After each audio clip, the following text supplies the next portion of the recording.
Assalamualaikum warahmatullahi wabarakatuh.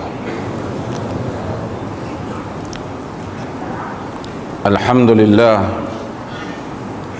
nahmaduhu wa nasta'inuhu wa nastaghfiruh wa na'udzu billahi min syururi anfusina wa min sayyiati a'malina. Man yahdihillahu fala mudilla lahu wa man yudlilhu fala hadiya lahu. Asyhadu an la ilaha illallah wahdahu la syarika lah wa asyhadu anna Muhammadan abduhu wa rasuluh, amma ba'd.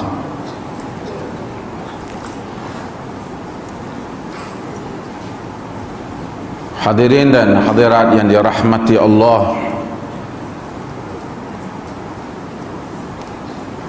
kita sambung pengajian kita kitab Bulughul Maram di dalam Kitabut Taharah dan hadis yang ke-8. Wa an Abi Hurairah radhiyallahu an qala qala Rasulullah sallallahu alaihi wasallam tuhuru ina'i ahadikum idha walagha fihi al-kalb.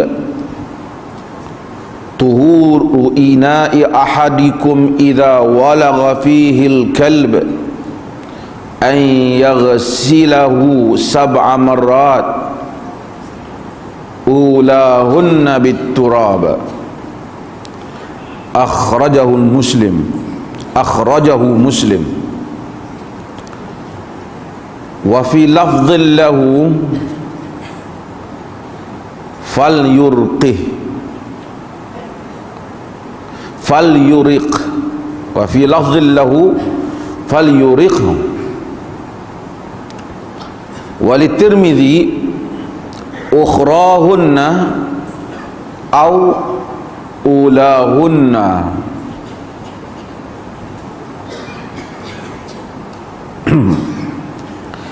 Daripada Abi Hurairah radhiyallahu an, katanya qala Rasulullah sallallahu alaihi wasallam, berkata ataupun bersabda Rasulullah sallallahu alaihi wasallam, tuhuru ina'i ahadikum, membersihkan ina'i ahadikum, bekas seseorang kamu, idza walagha, apabila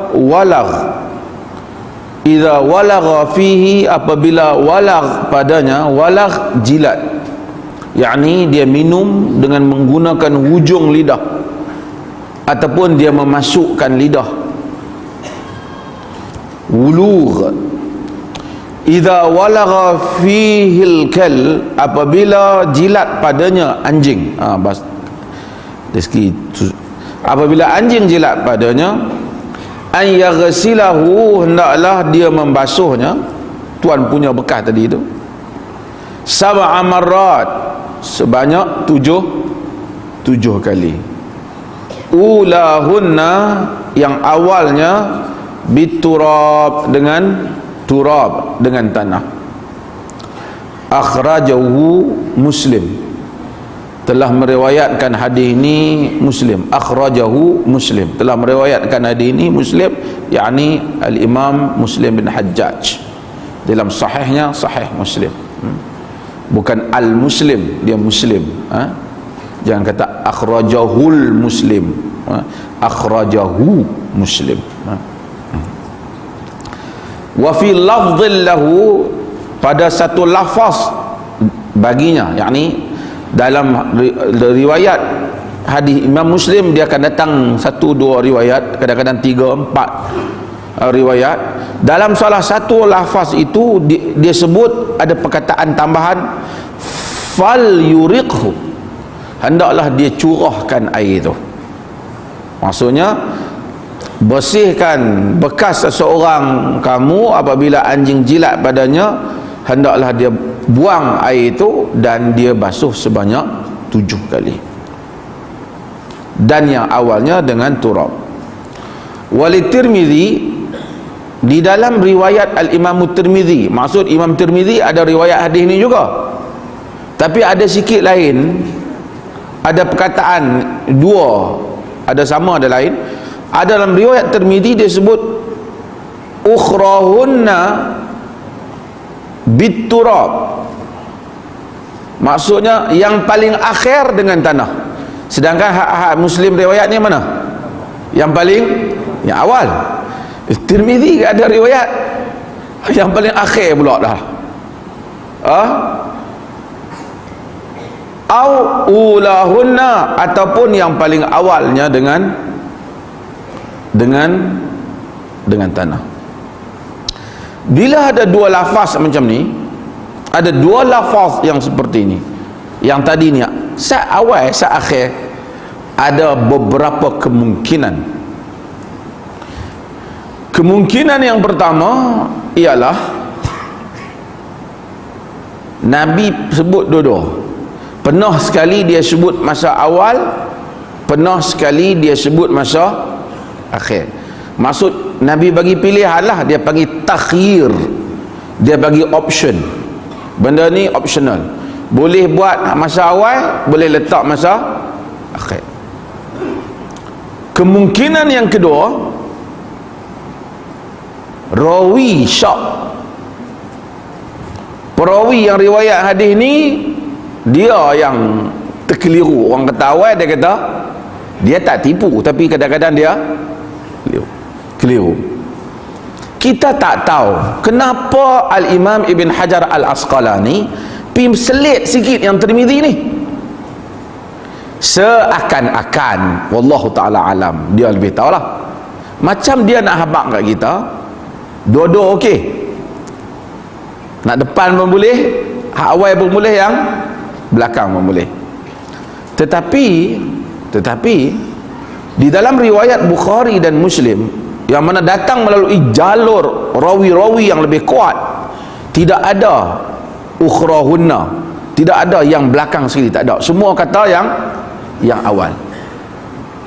Kemungkinan kita rasa rawi yang keliru. Sebab apa? Sebab sekali kita bagi, sebab tak apa, saya urai ujung ni tu, sekali kita ke depan. Sebab apa? Basuh semua dah elok, lain kali buah pasiak, macam mana? Kan dari segi logiknya kan payah tu. Basuh 7 kali, yang akhir letak pasir, macam mana nak guna? Tapi kalau letak pasir awal, tanah awal, kemudian diikuti dengan basuh lagi 6 kali, okeylah, nampak menasabah lah. Jadi dari segi kekuatan rawi pun yang awal lebih kuat, kemudian dari segi logik pun awal lebih kuat. Faham? Kita siap-siap selesai masalah tu kerana disebut. Okey. Daripada Abi Hurairah radhiyallahu anhu. Abi Hurairah ni kita tak cerita dah, kita dah cerita dah hari tu. Saya kata siapa saya pun tak cerita, pasal kawan yang main tu bunting, jadi dia dengar balik. Anak itu kata Abu Hurairah, qala Rasulullah sallallahu alaihi wasallam, Nabi kata, macam saya bagi tahu sebelum ni, kalau Abu Hurairah kata Nabi kata ni di atas beberapa andaian. Pertama, Abu Hurairah dengar sendiri. Satu lagi, Abu Hurairah dengar daripada sahabat lain, dia habaq kata Nabi kata, sebenarnya dia tak dengar, dia dengar sahabat Nabi yang lain beritahu. Itu tidak mencacatkan, kita beritahu. Sebab apa? Sebab ini rawi yang dia sembunyikan itu juga sahabi. Secara umumnya tak cacat, dia panggil marasilus sahabi, marasil sahabat. Yang dia putihkan tu sahabat, tak apa. Panjang juga perbincangan dalam hal ni, tapi saya umumnya tak mengapa. Bersihkan atau sucikan bekas ina'i ahadikum, bekas seseorang kamu.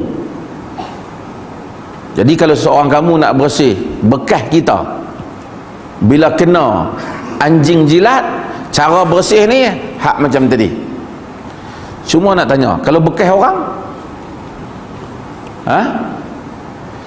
kalau bekas orang, kita kata hak Nabi kata kena basuh hak 7 kali tu kalau bekas kita. Kalau bekas orang kena jilat, kita tak payah basuh ke macam mana? Basuh tak? Yang ni orang kata bahasa kebiasaan. Bekas kamu, maksudnya bekas apa-apalah yang kita nak guna, bekas kita ke, bekas orang bagi pinjam ke, kita pinjam bekas orang, anjing jilat. Lepas pada tu kita teringat hadis ni, Nabi kata bekas kita yang kena basuh ni, bekas pinjam tak kena. Pasal apa? Sebab dia ada kaedah dia panggil al-qaidul aghlabi la mafhumalah. Benda yang dikaitkan secara kebiasaannya tak ada makna. Maksudnya kalau siapa-siapa datang, macam dia kata, kalau salah seorang daripada kamu nak masuk dalam masjid ni, hendaklah solat 2 rakaat. Lepas tu orang lain dia tak solat 2 rakaat tahiyatul masjid. Dia kata aku tak termasuk. Masa cakap tu dia sebut kamu ada depan dia. Tak, itu bahasa percakapan. Walaupun dia kait, maksudnya dia kaitkan, dia sandarkan. Sandar tu dia panggil al-aghlab, tak memberi makna. Maksudnya bekas apa-apalah, bukan kamu sajalah, bekas dia, bekas siapa yang mana kita nak guna. Idza walagha, apabila jilat ni dia tak sama dengan sentuh. Kita kena tahu. Dia kata apabila bekas kamu disentuh anjing, tak. Kita kena ingat perkataan tu, kerana ini akan ada perbahasan. Perkataan yang dia guna walagh, yakni wulugh, jilat. Apa beza jilat dengan sentuh biasa? Jilat dengan sentuh, bila jilat apa yang keluar? Air liur. Jadi dia kata kalau anjing tu jilat,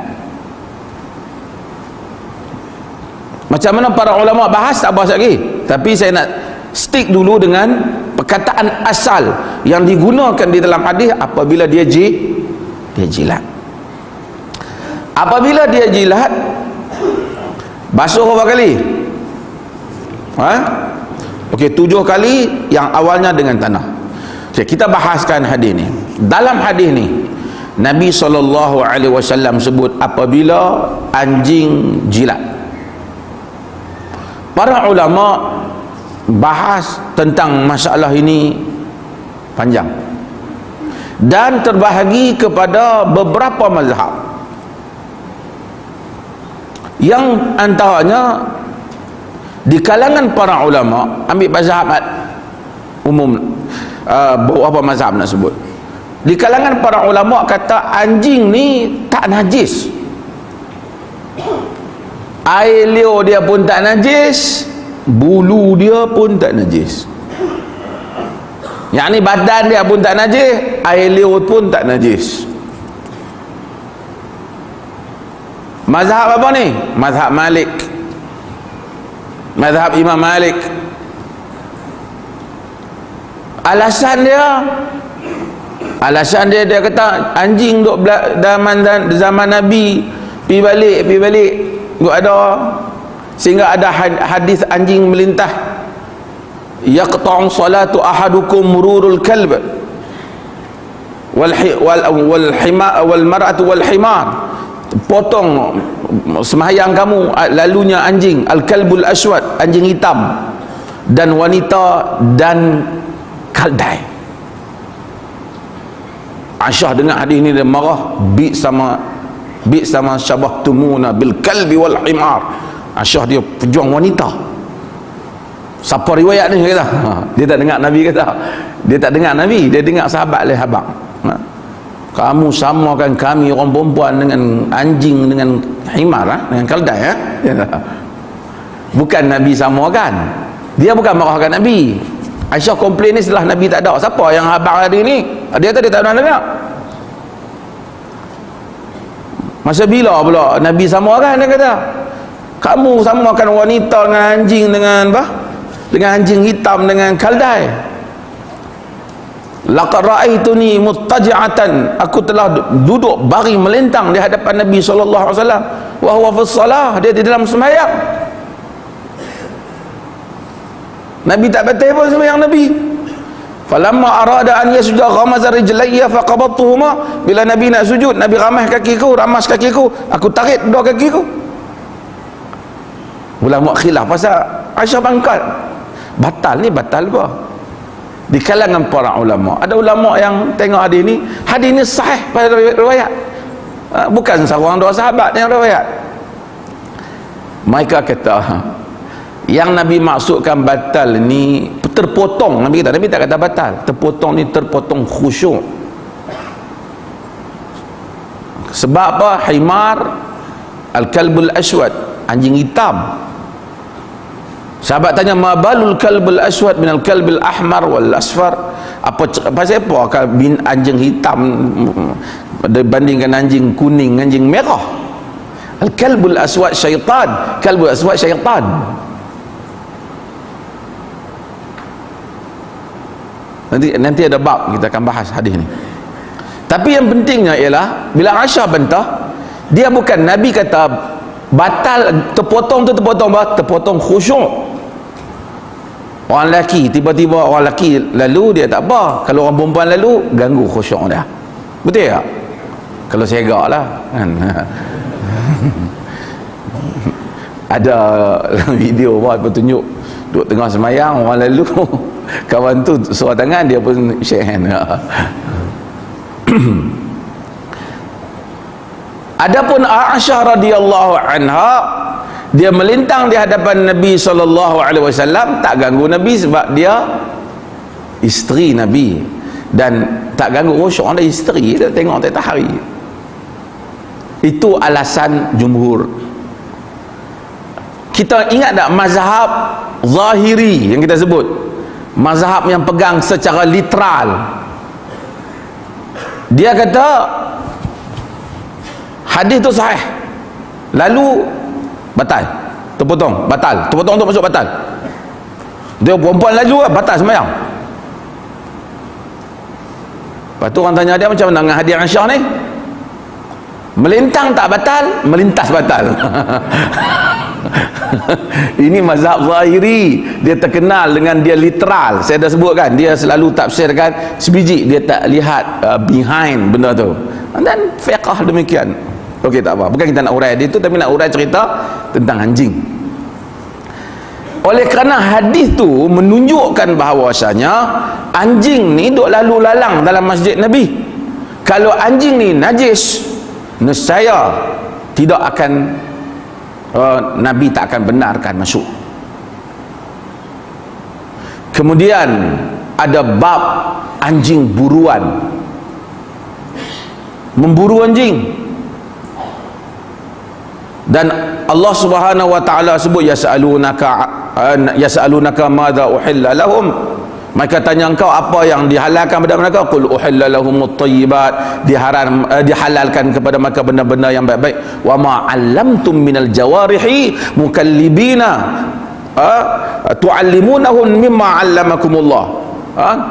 Dan daripada binatang-binatang buruan yang mukallab ni asal daripada kata kalb, anjing, yang kamu ajak dia berburu. Jadi menunjukkan bahawasanya orang zaman dulu guna anjing, dan ada hadis guna anjing untuk berburu. Dan anjing tu bila dia berburu, tentulah dia gigit. Kalau dia gigit, kalau dia dah najis, macam mana? Ini alasan mazhab Malik. Ada lagi hujah-hujah yang mereka guna tentang anjing. Ada juga kita akan tengok tentang Ashabul Kahf, ada anjing kan,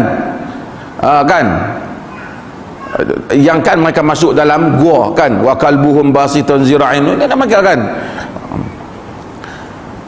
Anjing ada sejak orang dulu, anjing bersama dengan mereka.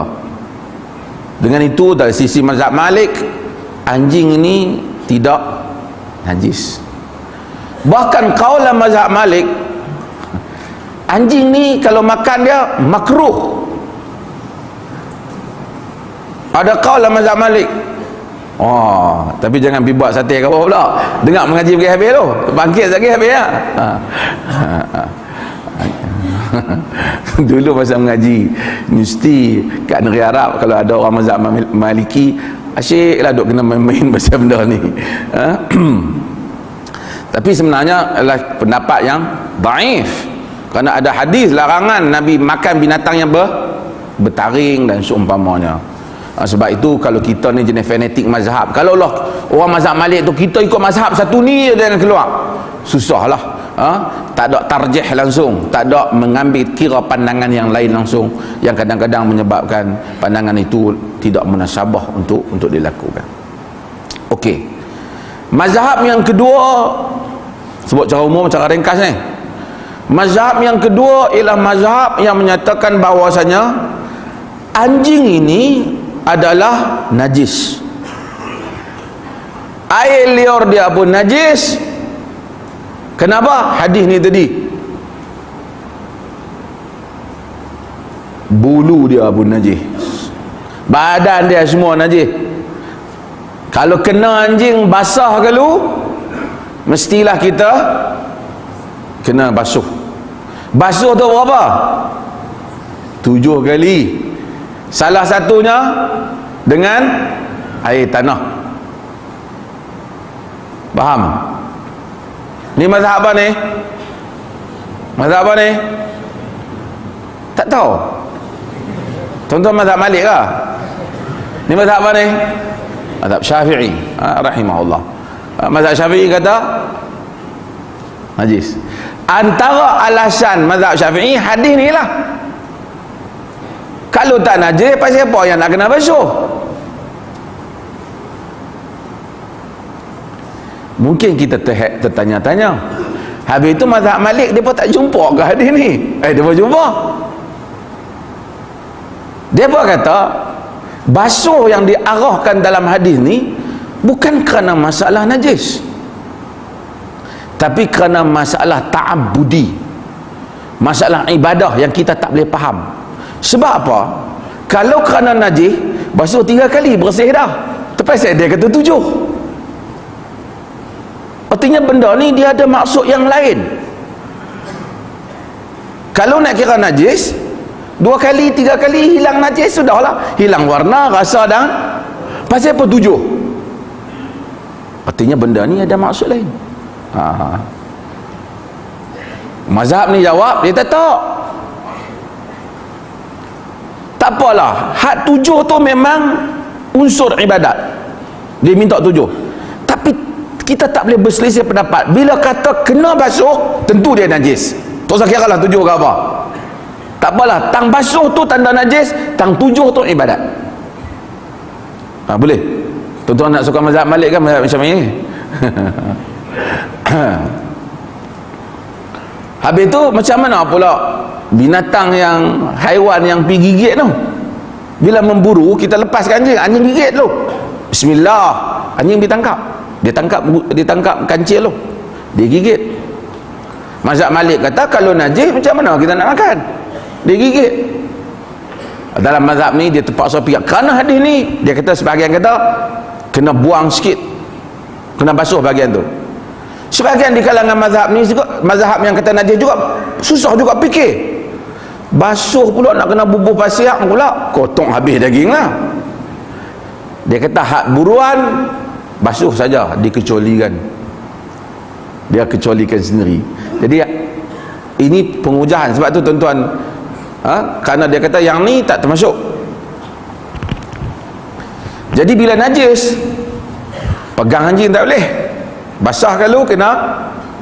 Ini mazhab Syafi'i dan juga kaul, salah satu kaul yang kuat juga dipegang dalam mazhab Imam Ahmad Hanbali. Hanbali. Satu lagi mazhab kaul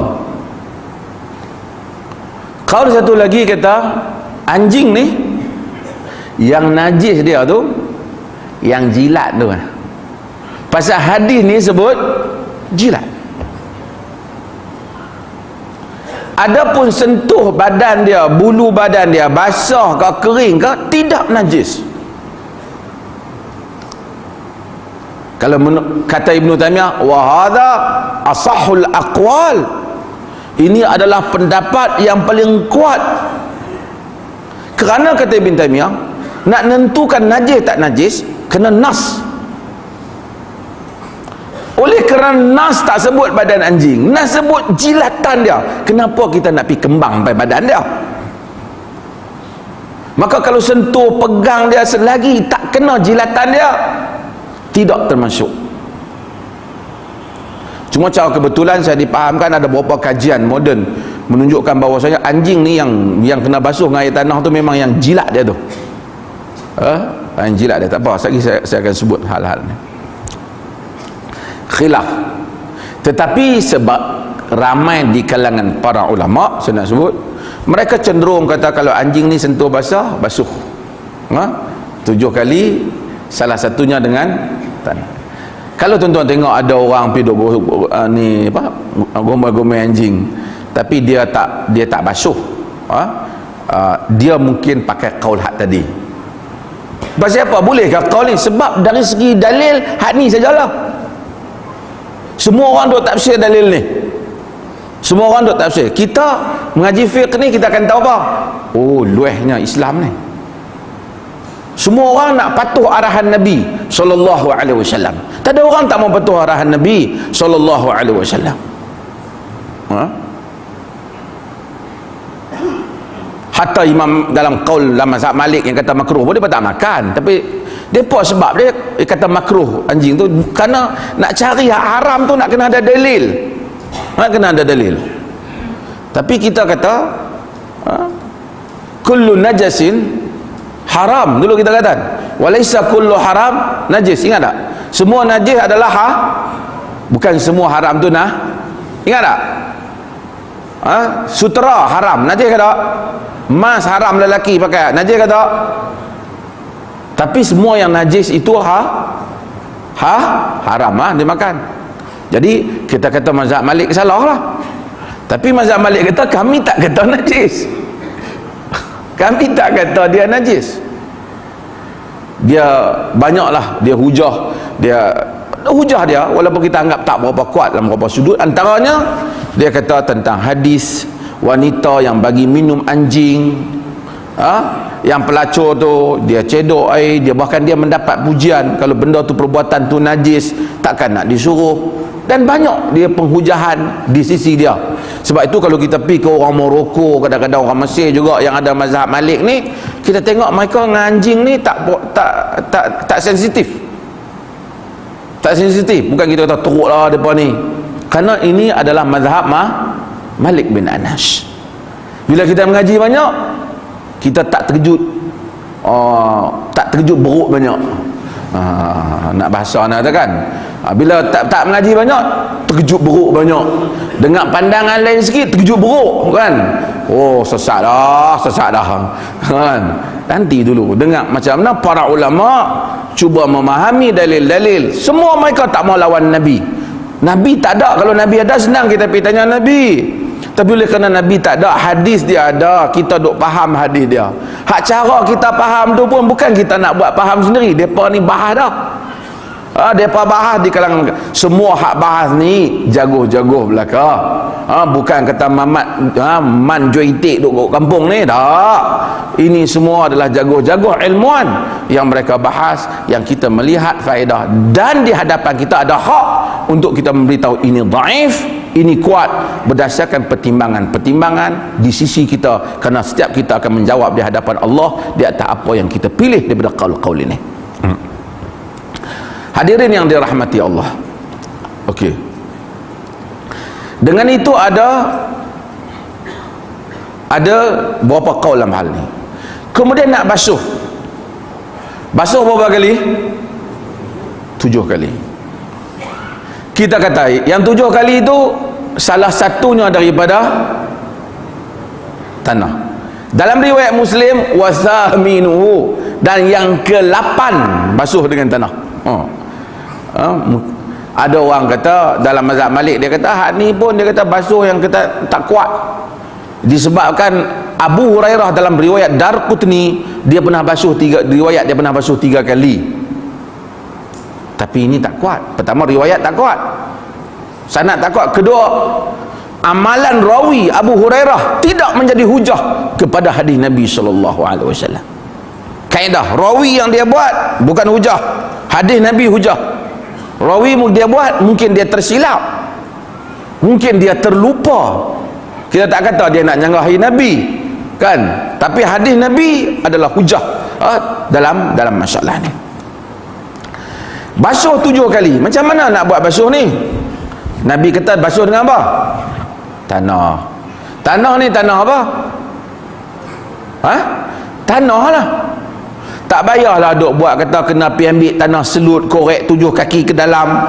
Yang ni, ini semua satu kerja yang tak pasal-pasal. Tanah, ambil saja mana tanah, termasuklah makna ni. Jadi bila bekas kita kena jilatan anjing, kita tuang air dia, kita ambil tanah, kita bubuh, kemudian kita juris sekali, 2 kali, 3 kali, 4 kali, 5 kali, 6 kali. Campur dengan tanah tadi 7 kali. Kena campur. Dia kata ihdaun, maksudnya 7 tu termasuk dengan hak tanah. Di kalangan para ulama sebut macam-macam cara. Boleh juga ambil air campur dengan tanah hak kali pertama, boleh letak tanah terus, boleh letak air dulu kemudian buah tanah kuat. Yang penting tanah hak Nabi kata tu kena masukkan. Secara kajian moden, beberapa kajian moden yang dikeluarkan, saya baca beberapa artikel, dia tunjuk, dia kata bahawasanya tanah ni sangat berkesan di dalam menghapuskan banyak virus yang dibawa oleh anjing yang bahan lain tak boleh buat. Tuan-tuan boleh baca artikel. Sebab itu dalam ini keajaiban, dipanggil i'jazul ilmi fi sunnatin nabawiyah, mukjizat scientific miracle, mukjizat sains daripada the prophetic traditions, daripada hadis-hadis Nabi SAW. Dia bahan bersuci ni berapa bahan? Berapa bahan bersuci?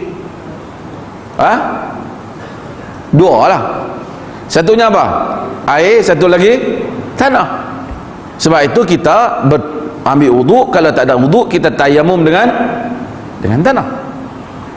Dan tanah ada elemen bahan dari segi saintifiknya menyucikan. Menyucikan. Di kalangan para ulama ada yang menyatakan kalau tanah kita tak gunakan, kita guna bahan yang lain, sabun lah apa, yang kadar mencuci itu lebih daripada tanah, pada zahirnya sah juga, boleh juga. Ini kaul di kalangan para ulama. Sebab tujuan dia bukan tanah. Dalam bab ini tujuan dia untuk bersuci. Dia tak sama dengan semayang. Kalau kita cuci pinggan tanpa niat, sah tak? Pinggan kena anjing, cuci tanpa niat. Misalnya kita tahu macam tu, orang pergi tahu tanah atas tu, tanah dah masuk dah, lepas tu kita pun siapa buah tanah okey, kita sembok kat dia, sampai 7 kali. Main-main satu orang tadi, dia hang becuk basuh apa tadi? Tak apa, buah tanah dalam pinggan ni aku cuci ya. Berapa kali? Banyak kali, belah kali cuci. Bagus, dia kata malam tadi anjing jilat. Lah, aku tak niat pula. Sah ke tak basuh tadi? Okey tak? Okey, sebab dia bukan ibadah khusus. Tujuan dia adalah untuk suci. So kata mereka, di atas dasar ia bukan ibadat, maka yang penting ialah bersuci, sabun boleh digunakan. Faham? Karena ini pun bukan maksud nak canggah Nabi, tapi nak faham apa maksud Nabi. Tapi habis itu pasal Nabi sebut tanah, dia kata Nabi ni kerana dia tak suka menyusahkan, dia gunakan elemen yang mana memudahkan orang cuci. Pada zaman itulah tanah. Tapi kalau tanya kita, bila ada perkembangan saintifik dan seumpamanya yang menunjukkan tanah berfungsi membersihkan kesan jilatan anjing melebihi segala benda lain, kita rasa dengan penggunaan ilmu moden ini kita boleh tarjihkan pendapat para ulama yang kata guna tanah. Faham tak tuan-tuan ni? Apa dia ni cakap seorang-seorang? Ini adalah mukjizat pada sebahagian orang ditulis kelebihan apa yang disebut di dalam hadis Nabi sallallahu alaihi wasallam. Okey, hadis ni, pada hadis ni juga ada beberapa perkara. Kalau sekiranya orang tu dia satu keadaan di mana dia terpaksa makan anjing, contohlah, tak perlulah, kalau darurat, lain semua tak ada, tinggal anjing je. Ada berlaku dalam peperangan sekarang ni, binatang lain tak ada, ada anjing yang berkeliaran, dia bertangkap anjing dan mereka makan anjing. Lepas makan anjing, boleh tak kalau darurat? Boleh tak? Kalau tak makan, mati. Boleh makan tak? Tak ada makan, boleh tak? Lepas dah makan dah, habis, kena basuh tak mulut dengan 7 kali dengan satu air tanah? Tak, sebelum tuan-tuan tanya, saya abang saya siap. Pasal para fuqaha mereka andaikan.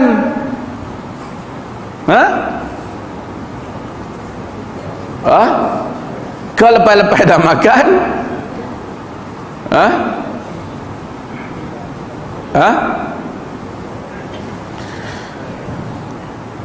secara umumnya para ulama menyebut apabila diizinkan pada ketika tertentu, maka terangkatlah juga status najisnya untuk orang yang diizinkan waktu itu. Kalau tidak, jenuh lah, nak kena kumuk yang tanah sebagainya. Macam orang masuk Islam juga kan, orang masuk Islam. Kemudian anjing ni, kadang-kadang orang ni dia susah kita ni. Bila benda tu tak ada, tak zahir pada kita, kita beli kenderaan ke rumah, tak nampak kesan anjing, tak payahlah kita nak pergi cuci dengan air tanah satu rumah. Seperti orang yang buat setengah orang.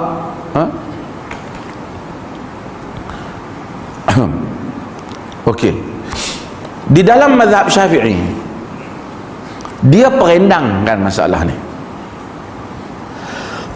Sebelum mazhab Syafi'i buat mazhab hatta dalam mazhab Hambali,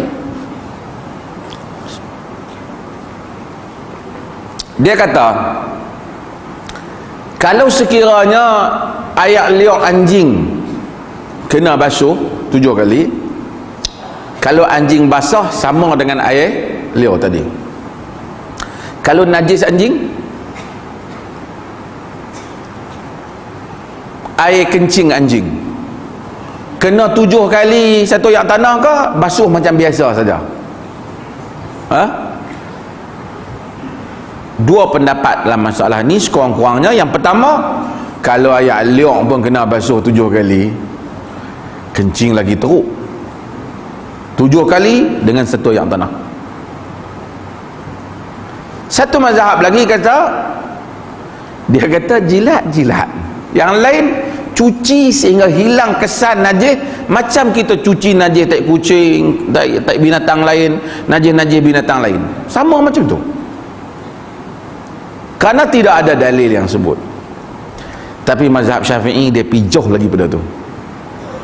Dia kata kalau babi anjing 7 kali, babi lagi teruk pada anjing. Jadi babi mesti 7 kali, kesan babi, najis babi, kena apa saja yang kita kena daripada khinzir, babi ni khinzir lah kan. Khinzir itu bahasa Arab. Ada orang kata jangan sebut babi, sebut khinzir. Khinzir itu bahasa Arab, maksud dia babi juga. Kerana sama, maksud dia sama.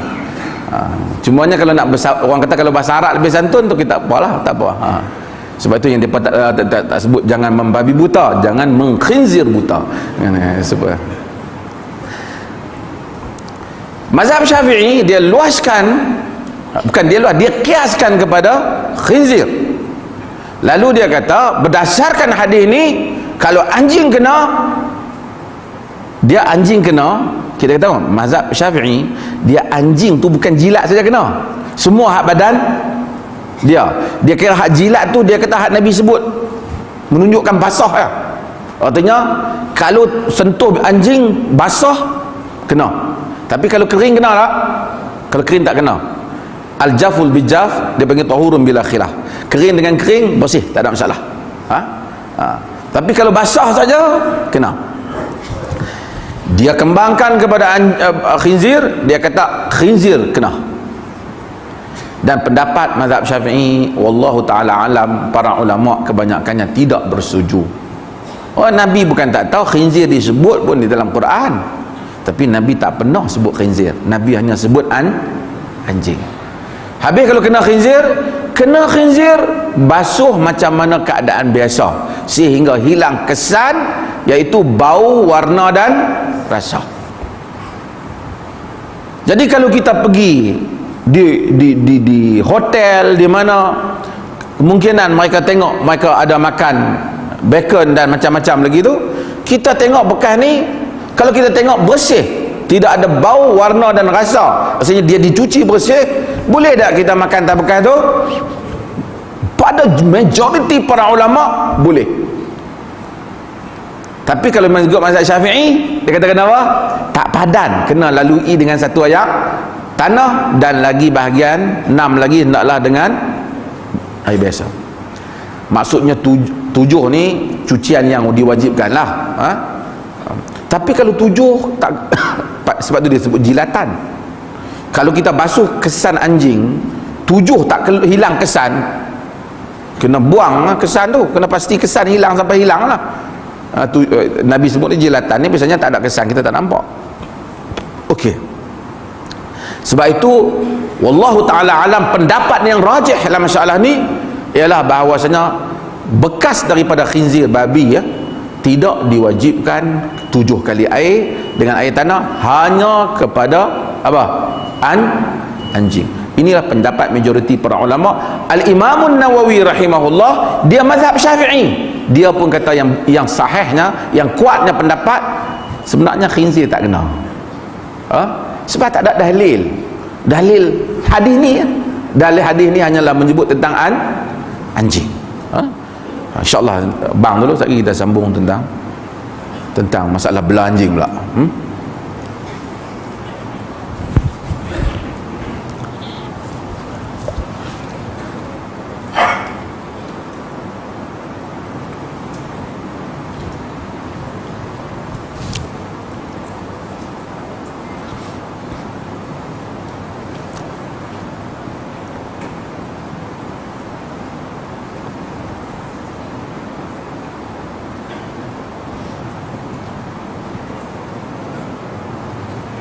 Tak azan ni.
La haula wala.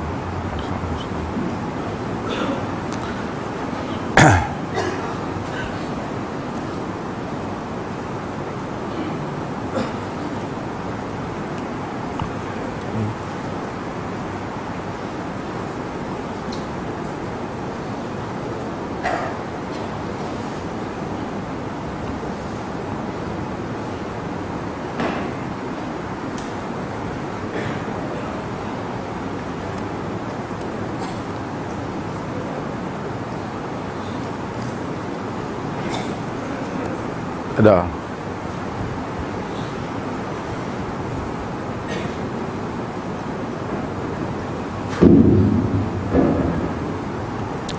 Hadirin yang dirahmati Allah.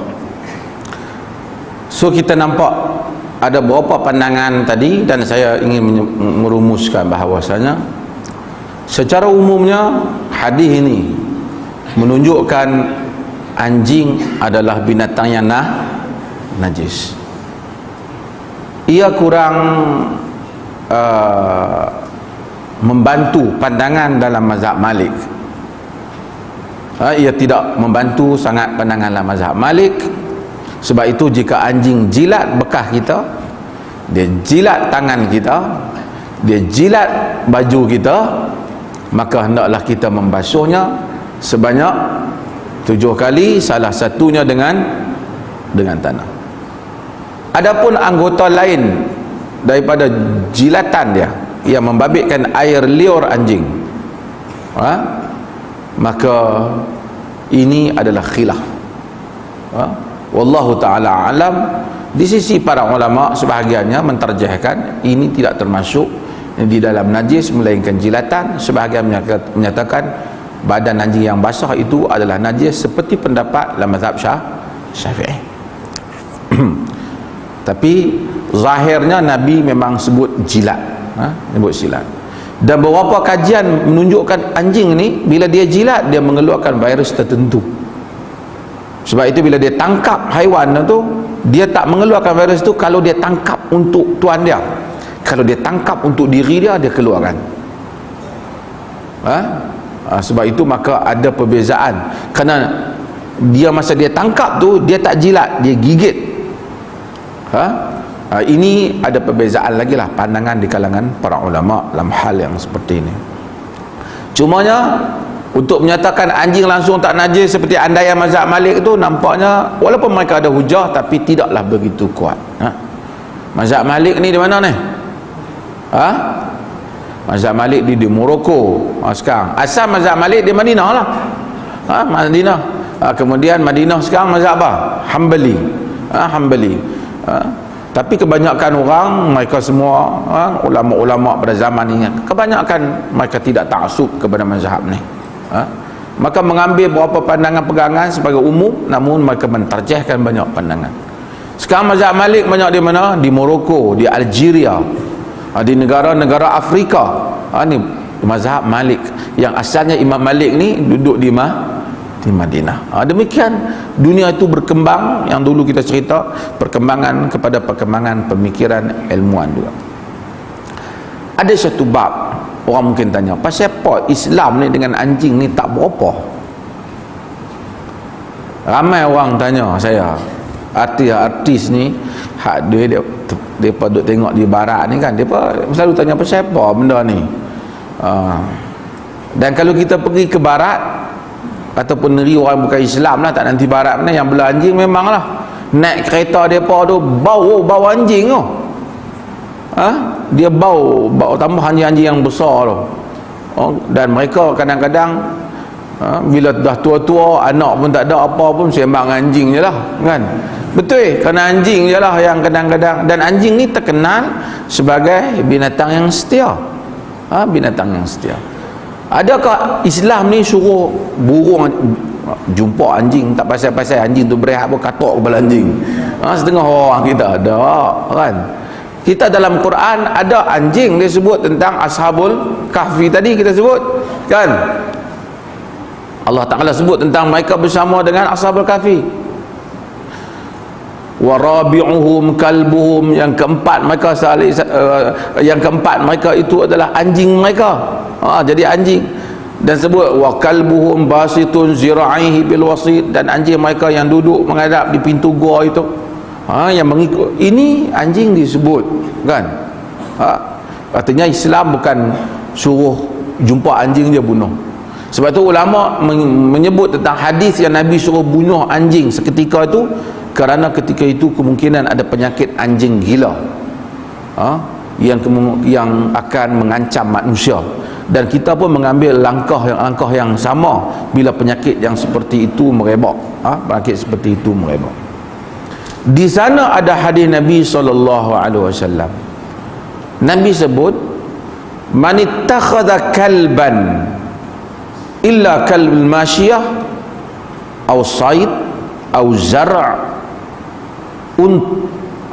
untuqisa min ajrihi kullu yaumin qirat. Dalam sebagian riwayat qiratan. Man ittakhadha kalban, siapa yang bela, ambil anjing, yang ni bela anjing lah, illa kalbu masyiyah, melainkan illa kalbul masyiyah, melainkan anjing yang digunakan untuk ikut dia berjalan, jaga keselamatannya lah, au said, untuk buru, au zar', ataupun jaga ladang, in tuqisa, dikurangkan, min ajrihi, daripada pahalanya, kullu yaumin, setiap hari, qirat, satu qirat. Satu qirat ni besar mana? Ada hadis, ingat tak hadis semayang jenazah dapat pahala qirat? Qirat besar mana? Besar pergi Uhud. Hadis ni sahih. Adakah hadis ni larang bela anjing? Tak. Tapi dia kata boleh bela. Kalau apa? Kalau untuk apa? Untuk ikut kita berjalan. Maksudnya kita nak jalan kadang-kadang bahaya, lang gelap, melampau, kita perlu anjing yang teman kita tu. Memburu, artinya yang polis-polis kita ada tetap masuk dalam ni lah. Setengah orang tu dia tak faham, dia tengok tu polis Islam kena pegang anjing. Kadang-kadang tu pandangan tu kena, kadang-kadang kita, sebab tu saya rasa apa yang ditarjihkan oleh Syekhul Islam Ibn Taymiyah, bahawasanya anjing ni air liur dia saja. Kalau tidak tak boleh buat kerja lain lah. Geng-geng pasukan tu, pasukan yang jaga apa, anti dadah dan seumpamanya, nak periksa, nak pastikan penyeludupan dan seumpamanya. Kecuali anjing tu, anjing buruan dan anjing untuk jaga ladang. Dan kalau dia ambil selain daripada tu, satu hari satu qirat. Ada riwayat sebut qiratan, 2 qirat. Sehingga ulama bezakan, hak 2 qirat tu mungkin anjing hak tengah bandar, hak 1 qirat tu anjing gembung. Sebab tengah bandar ganggu orang lebih sikit. Kenapa? Sebab kita kadang, kenapa para ulama sebut hal ni? Sebab hadis sebut. Kenapa Nabi tak bagi? Timbul masalah. Di kalangan para ulama ada mereka yang menyebut bahawasanya Nabi tak bagi ni sebab unsur najis tadi. Di kalangan mereka ada sebut. Jadi anjing ni suka menjilat, jadi dia jilat, dia apa? Ini tidak secocok dengan kehidupan umum orang Islam yang sehari semayang 5 waktu, yang dia perlukan bersih. Kerana bersih pada pakaian dan tempat tinggal itu mempengaruhi kebersihan spiritual, kebersihan. Kalau orang tu kalau berlemur 2-3-4 jam sepanjang masa dia nak semayang pun dia tak ni. Satu alasan. Sebagian kata bukan itu alasan dia. Ni orang yang terpaksa berusaha memburu ni kena ada anjing juga. Sebab ni kerana anjing ni dia tidak bagus untuk sifat orang Islam yang tinggi di segi hospitality, iaitu layan tetamu. Anjing ni orang main, kita main rumah dia salah, pahala korang lah. Kita ni layan tetamu, orang tak berani tengok, jangan orang anjing mungkin anjing nak jaga rumah tapi orang tak berani. Sedangkan kita ni welcoming, orang welcome orang datang ke rumah kita. Islam ni antara tanda-tanda beriman seseorang tu apa? Man kana yu'minu billahi wal yawmil akhir falyukrim jarahu. Siapa yang beriman dengan Allah dan hari kemudian, maka muliakan tetamunya. Anjing ada tetamu takut, ada orang pergi, anjing bunyi, so ini tidak welcome. Tapi kalau kita berbuat anjing di luar rumah kita, bukan tujuan nak halau tetamu, kita tambahlah dia, nak bagi tahu kalau ada banyak pencuri. Boleh tak? Berdasarkan hadis ni boleh tak? Boleh, kerana itu untuk artinya hadis ni larang kalau anjing tu untuk sifatnya jadi pet kita, jadi binatang peliharaan yang mana tak ada tujuan apa-apa. Nampaknya dia tidak serasi dengan tabiat. Di kalangan para ulama ada bahas, hadis ni menunjukkan haram ke makruh? Korang pahala ni haram ke makruh? Al-Iraqi kata benda ni haram lah. Sebab tu pahala jadi korang. Contoh, orang yang minum arak haram, lalu semayang dia tak diterima 40 hari, pahala dia tak dihilangkan kerana benda tu haram. Tapi di kalangan para ulama, Ibnu Abdul Bar, dia menyebut bahawasanya tak, itu korang bukan macam tu, ini makruh saja. Korang ni macam kita tak buat benda yang baik. Sebab itu ada hadis Nabi SAW kata, man syahidal janazah hatta yusalla alaiha falahu qirat. Siapa yang pergi semayang jenazah, siapa yang menyaksikan jenazah sehingga disemayangkan jenazah, bagi dia satu qirat. Satu qirat tu besar bukit Uhud. Wa man syahadaha hatta tudfan falahu qiratan. Siapa yang menyaksikan jenazah sehingga dia dikapankan, baginya 2 qirat.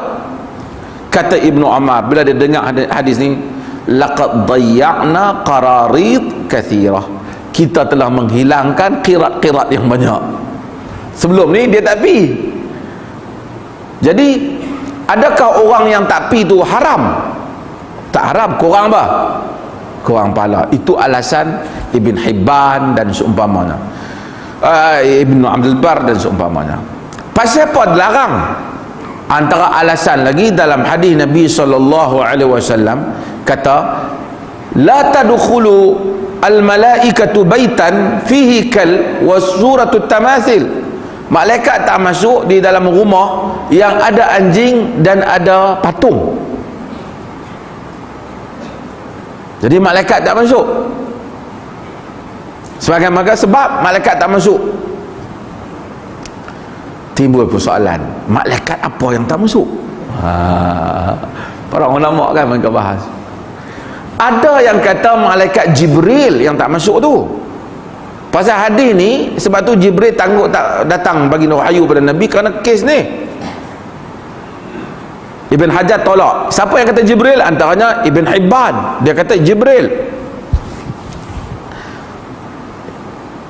Tok Syekh kita ni, siapa himpun hadis ni, nama apa? Baca kitab tak tuan? Siapa? Ibn Hajar Al-Asqalani. Dia tak setuju Ibn Hibban. Tabaid, yang ni jauh, malaikat semua tak masuk. Tapi kalau tanya saya berperasa malaikat tertentu yang tak masuk. Mungkin malaikat pahala bahagian tetamu ke apa lah kot.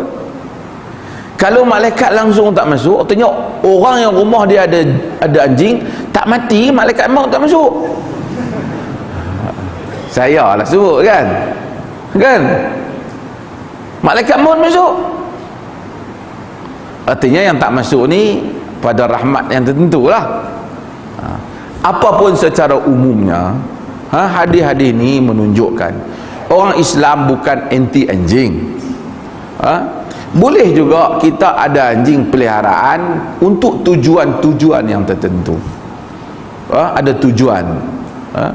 Dan kita tengok kadang-kadang orang ni berlebihan dalam bela anjing ni sebahagian lah. Tidur dengan anjing, anak-anak pun tak peduli dah, biar dia dengan anjing. Islam dengan kadang-kadangnya kalau dia ada anjing di rumah dengan tujuan nak halau pencuri, kawasan tu orang mencuri banyak sangat, dia ada anjing nak jaga ladang dia ada anjing untuk ikut dia bila dia berjalan bersendirian, dia jogging seorang-seorang pagi-pagi, takut orang buat apa, anjing dia ikut dia. Ini semua tidak termasuk di dalam larangan Nabi SAW. Wallahu ta'ala alam. Kita buka pada soalan.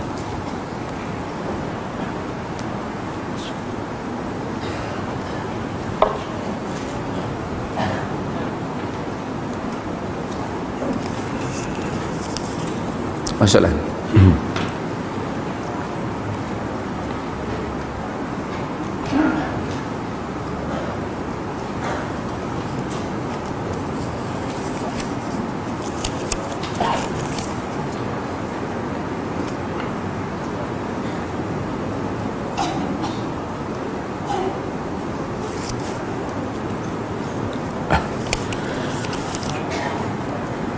Ajaran Qadiani, sebuah ajaran sesat ataupun tak, seorang kenalan beralih Ahmadiyah yang telah menikahi wanita.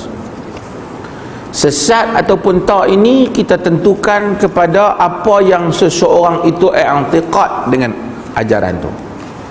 Qadiani biasanya merujuk kepada kampung dia di Qadian, India. Dia Ahmadiyah dipanggil, pasal dia nama Mirza Ghulam Ahmad. Mirza Ghulam Ahmad. Ghulam tu bin lah, anak. Kita tak sebut Ghulam tu anak.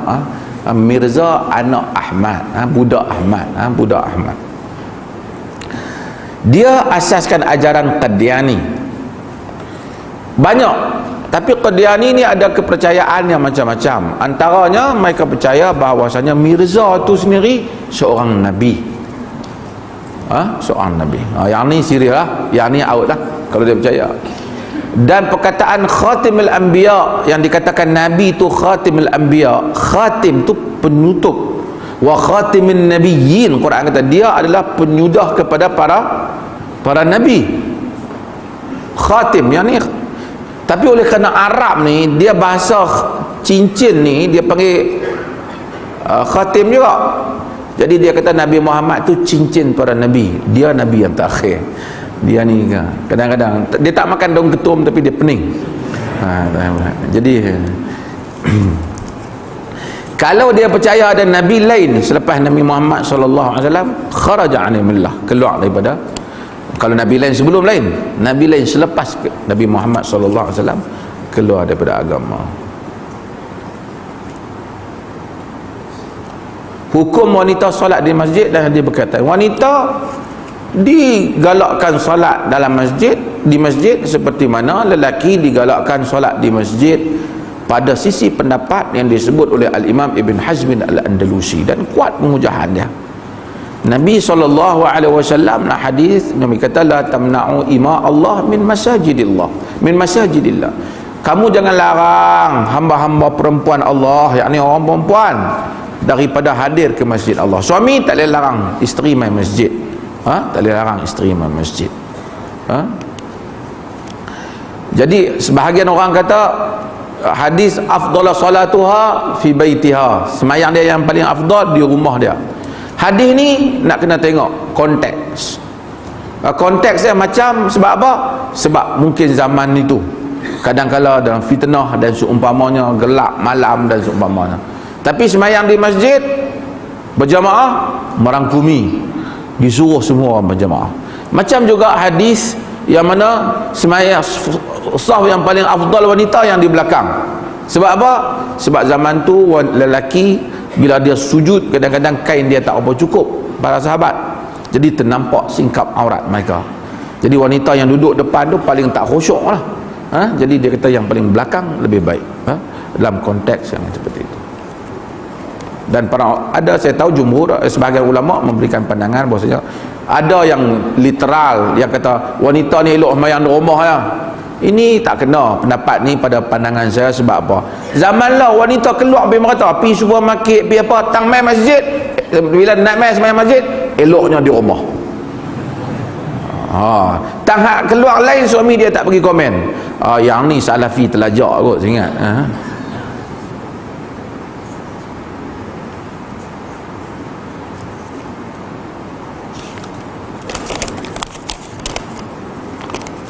Umar bin Khattab radhiyallahu an memang ada melarang sebahagian sahabat daripada meriwayatkan hadis, bukan kerana dia kata depa dusta, tapi dia tak mau iksar kerana bimbang mereka tersilap. Ini pendirian Umar. Tapi itu semua tidak menunjukkan sahabat dusta. Dan Umar kata jangan banyak sangat takut silap.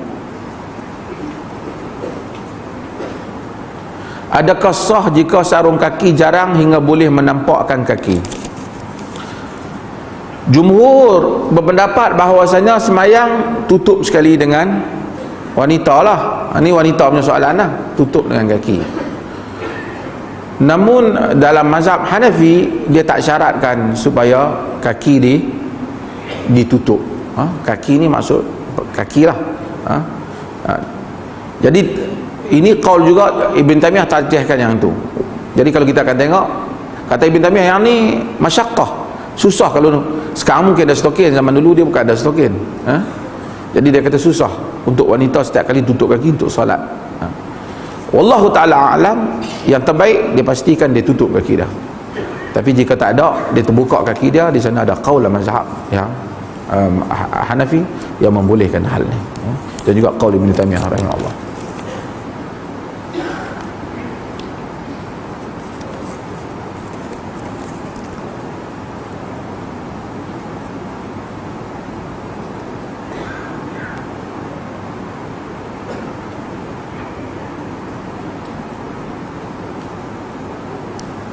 Apakah hukum sekiranya jiran meracuni anjing jiran?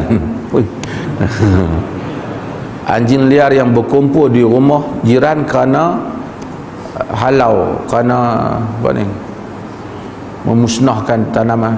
Dia begini kaedah, asalnya tak boleh dibunuh mana-mana makhluk Tuhan tanpa sebab. Namun jika sekiranya dia berbahaya dan boleh memberikan mudarat kepada manusia, boleh dibunuh. Dan tak ada jalan pada dia melainkan dibunuh, dia dibunuh.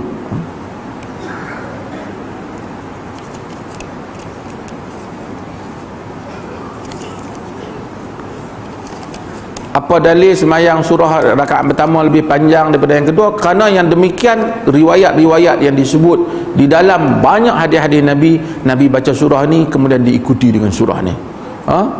Yang pertama lebih panjang daripada yang kedua. Yang demikian juga disebut oleh sebahagian para sahabat radhiyallahu anhu.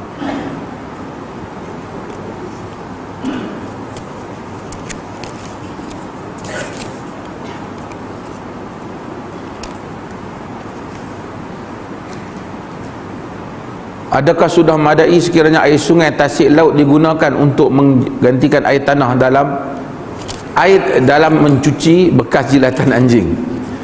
Kalau air laut tu kita ambil, tak nampak tanah dalam dia, tak. Tapi jika kita ambil air itu ada tanah, maka termasuk dalam satu. Jadi kita ambil bekas tu, kita cedok, dalamnya ada tanah, dia termasuk di dalam maksud tanah tadi. Yang tanah tu hendaklah mengenai bahagian cucian.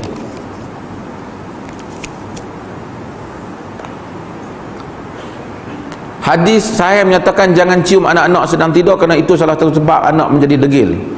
Riwayat Facebook.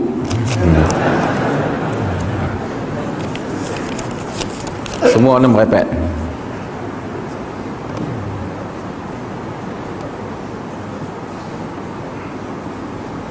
Apa pandangan doktor jika ada orang kata Islam terlalu bergantung dengan Tuhan dan tidak bergantung pada diri sendiri, menyebabkan lemah? Kalau dia kata macam tu, dia boleh kufur. Bukan dia tu jadi kufur. Kalau dia salah faham, dia kufur. Hakikatnya manusia ni la haula wala quwata illa billah. Bukan bererti kita tak berusaha, tetapi kita senantiasa kita bertawakal kepada Allah. Kerana antara perkara yang mengeluarkan manusia daripada agama ialah bertawakal selain daripada Allah Ta'ala. segala kemampuan yang ada dalam diri kita ni tak ada makna dibandingkan dengan kudrat Allah Jalla wa'ala. Jika Allah mengkehendaki, ia berlaku. Jika Allah tidak mengkehendaki, sehebat mana pun kita, dia tidak berlaku. Namun Allah menyuruh kita berusaha, kita usaha. Tetapi kita sentiasa percaya kita tidak memiliki apa-apa melainkan dia sahaja. Inilah benda asas yang mesti ditanamkan. Saya selalu sebut dulu pada diri saya dan tuan-tuan, tawakal adalah satu bab yang Quran dan hadis selalu sebut. Tawakal ni semua orang sebut senang. Tawakal lah, aku hari ni tawakal lah. Itu bukan. Kenapa Allah wa man yatawakkal 'ala Allahi fahuwa hasbuh. Sesiapa yang bertawakal kepada Allah, cukuplah Allah baginya. Kita kata aku tawakal, tak jadi, kita tak tawakal. Kerana kita tidak sebenar-benarnya mendalami makna tawakal dalam diri kita. Tawakal bukan bererti kita kata tak berusaha, tapi kita benar-benar menyerahkan urusan kita kepada Allah, sehingga tidak ada siapa yang kita harapkan melainkan hanya kepada Allah. Dengan sepenuhnya perasaan kita sebagai hamba, kita akan melihat keajaiban yang Allah kata fahuwa hasbuh, cukuplah Allah baginya. Ini yang saya dah sebut ni, saya nak sebut sikit. Tuan-tuan ibu bapa, ibu bapa ni bila anak nak periksa, macam-macam lah usaha ni. Tak apalah usaha tu, hantar tuition, hantar macam-macam, letih budak tu pun lembek macam tu ya. Lepas pada tu apa kita? Doa. Sebahagian tu jampi pensil nak periksa. Jampi apa ke? Jampi dengan pemadam.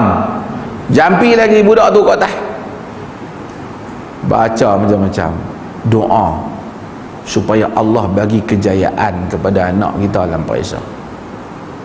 Kalau satu sekolah ada 200 orang budak ataupun 150 orang budak, semua ibu bapa berdoa, tiba-tiba 10 orang dapat 5 full A, sepenuhnya A. Adakah berarti 10 orang hanya doa Tuhan mustajab?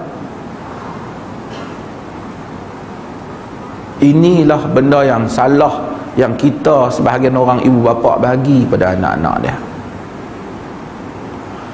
Kejayaan hidup bukan dengan periksa tu ya. Kita doa pada Allah supaya Allah bagi anak kita berjaya. Kita mungkin tak tengok lagi, mungkin hari ini dia dapat kurang, tapi 10 tahun lagi dia manusia yang berjaya. Doa kita Allah simpan. Tapi bila kita kata doa pun tak jadi juga, siapa yang isti'jal, la yazalullahu yastajabul 'abd ma lam yasta'jil. Sentiasa Allah terima doa hamba bila dia, selagi dia tak gopoh, dia duk petikai Tuhan pula. Ramai orang dulu kita tengok masa mengaji tak cerdik mana, kita jumpa lah dia hebat dah kita lagi. Ada orang kita tengok biasa aja, dia kadang lebih saleh. Dan Allah jadikan manusia berjaya ni mesti tafsiran kita, aku nak anak aku ni jadi sekian-sekian, orang sekian-sekian. Allah boleh jadikan macam-macam, tapi Allah berikan kepada dia kebahagiaan, kelapangan hidup, rezeki yang baik, kesihatan yang baik, keadaan yang baik. Kita mungkin sangka berjaya, tengok kereta dia di rumah dia berapa biji, tapi dia mungkin manusia yang serabut fikir.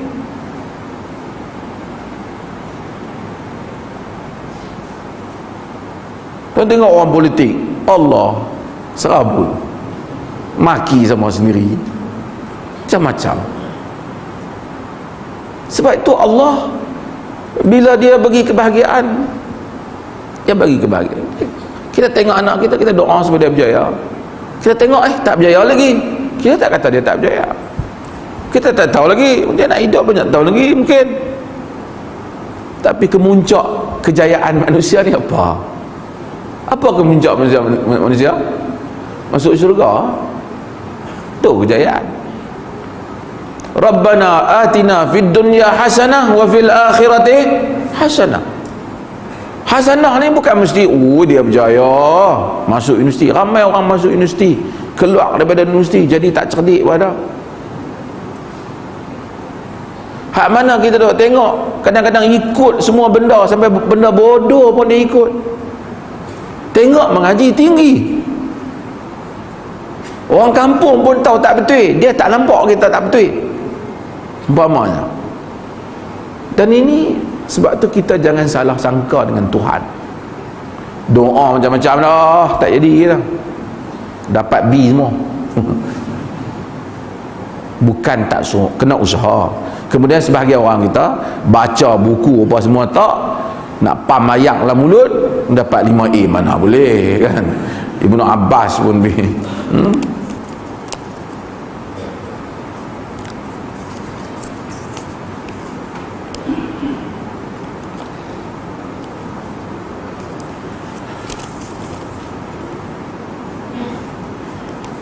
sebahagian soalan-soalan yang telah kita jawab tadi tak jawab.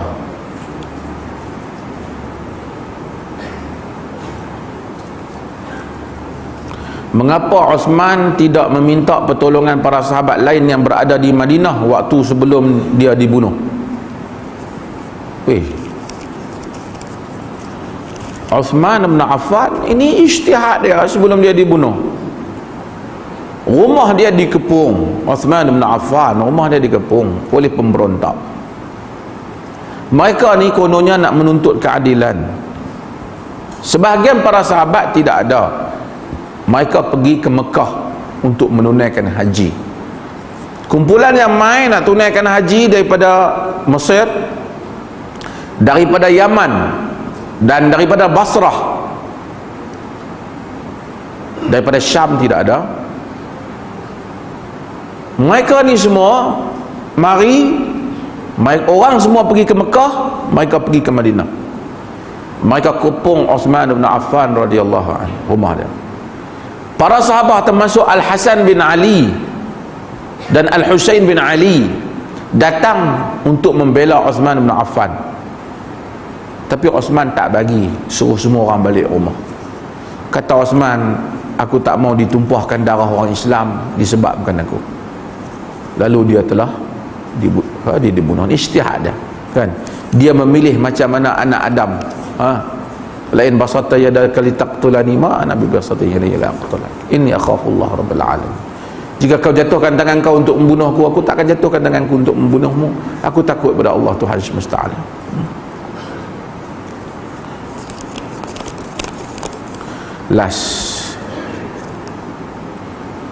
Adakah ada dalil fadilat khusus menjadi muazzin dan imam dalam solat jemaah? Muazzin ada fadilat yang besar dengan syarat dia ikhlas. Mana sehingga sebagian para ulama tafsir menafsirkan ayat wa man ahsanu qawlan mimman da'a ila Allah, siapa yang lebih baik perkataannya daripada orang menyeru pada Allah, antara muazzin lah. Muazzin ni pahala banyak, jangan punting lah bang.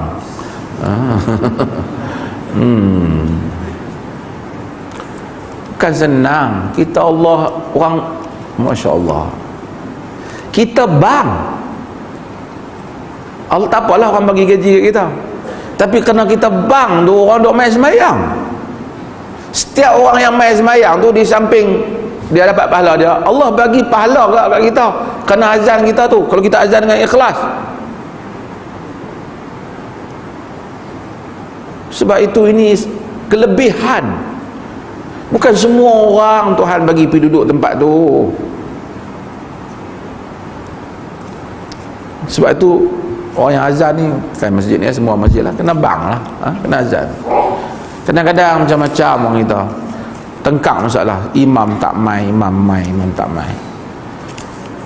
Kalau kita ada kita, ni bukan di sini lah, ni cerita di negara lain, Kongo mana. Kita ni ialah melainkan kita ada urusan di luar kan. Kalau kita tak ada urusan di luar, kok mana kita memang nak kena semayang kan. Kita kena semayang, siapa pun semayang di masjid lah. Subuh melainkan rumah kita lain. Kalau kita sini tak berlaku lah kadang-kadang masjid-masjid lain, pasal apa tak mai. Dia kata bukan giliran dia jadi imam. Lepas tu subuh tadi semayang mana? Kalau dia kata saya ada Kuala Lumpur, okey lah, saya ada di luar tak apa. Tapi takkan hari kita jadi imam dia kita semayang di masjid subuh. Hari tak jadi imam kita tak semayang di masjid, semayang lah di masjid. Tak apalah, hak giliran tu giliran lah. Masjid-masjid sebahagian lah, masjid-masjid kampung semua tu. Kalau ada masjid bandar macam ni, mungkin tu imam dia kena pergi sana pergi sini banyak urusan. Tapi mai lah semayang masjid. Kerja jadi imam ni kurnia Tuhan juga. Bukan semua orang boleh jadi imam. Ada orang boleh baca Quran, seorang tak sedap tak jadi imam. Ada orang suara sedap tak dilantik jadi imam. Allah bagi kurnia sebagai orang jadi imam, kurnia Tuhan. Kalau kita tak jadi imam pun kita kena sembahyang 5 waktu juga. Tapi dengan kita sembahyang 5 waktu, orang lantik jadi imam, satu kemuliaan. Budak ada Allah rezekikan, ada gaji, ada apa, satu kemuliaan. Syukur. Syukur. Imam samalah Bilal, apa dia lagi? Siap. Sama. Semua kita semua. Ni pun satu hal setengah orang. Setengah orang macam-macam. Ada yang main masjid, bukan dia main masjid, dia duk main nak komplain apa di masjid. Orang mengaji, depa buat depa punya sendiri kursus. Ini pun satu hal. Kadang-kadang kita tak faham manusia. Biasanya orang nak buat maksiat ni dia pergi ke naik kelab. Sebahagian orang macam ni, kita pada penghujung hayat, kadang-kadang kita tak tahu. Kita dulu duduk pejabat, kita jadi bos, orang lu kita arah dah. Bila kita pencing, kita tak tahu nak buat apa. Kita main masjid, kita nak jadi bos. Tengok-tengok dah ada bos, kita tension. Kita buat kelab kita. Kita buat kelab kita sendiri, ataupun kita buat puak-puak kita sendiri. Kita duk kira macam mana kita nak ambil jawatan. Ini dia ingat Dewan Parlimen kenapa? Masjid orang takbir untuk menguruskan urusan masjid, bagi orang semayang, bagi apa. Sebahagian baca Fatihah penggelong lagi, duk kalut nak lawan JK. Ini pun satu tabiat dengan masyarakat kita. Kadang-kadang mereka politisizekan masjid. Politisizekan masjid, jadi masjid tidak berfungsi sebagai masjid. Waktu bila mari masjid, buat cara mari masjid. Tengok masjid kotor, betul lah kerja Tok Siap kena buat lah. Tengok lu kotor, dah kita boleh angkat sampah tu, angkat lah. Pasal apa tak dulu angkat? Cari Tok Siap. Janganlah, kita masjid kita juga, kita nak solat, kita angkat dapat pahala tu. Ni semualah, ni bukan masjid ni saja saya cakap, ni untuk umum dah. Saya tengok semua ni kita pergi masjid, tengok kadang-kadang masjid macam-macam orang main. Kita masuk tandas masjid, orang sebelum kita tu mungkin tak civilized sikit. Tengok-tengok tak curah lah, tak apalah, tak bersih sepai guna. Kita tahu ni masjid ni maruh kita ni orang Islam, kita buatlah kerja tu, kita cuci, kita bersihkan. Mudah-mudahan insyaAllah.